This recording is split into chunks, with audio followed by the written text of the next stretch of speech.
Influence, a power for good or evil. March 28th. Do not grieve the Holy Spirit of God, by whom you were sealed for the day of redemption.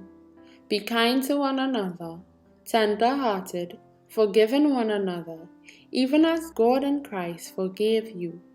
Ephesians 4:30-32. The life of Christ was an ever-widening, shoreless influence, an influence that bound him to God and to the whole human family.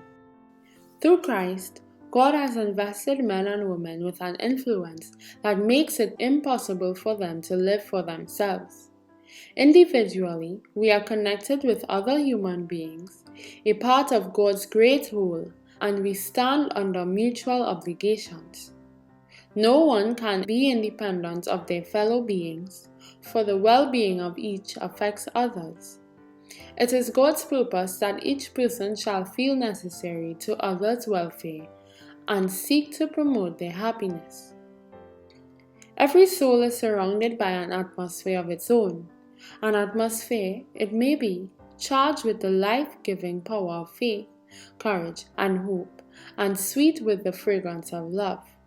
Or it may be heavy and chill, with the gloom of discontent and selfishness, or poisonous with the deadly taint of cherished sin.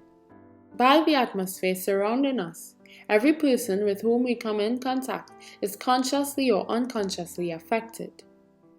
This is a responsibility from which we cannot free ourselves. Our words, our acts, our dress, our deportment, even the expression of the countenance has an influence. Upon the impression thus made, there hang results for good or evil which no one can measure. Every impulse thus imparted is seed sown which will produce its harvest.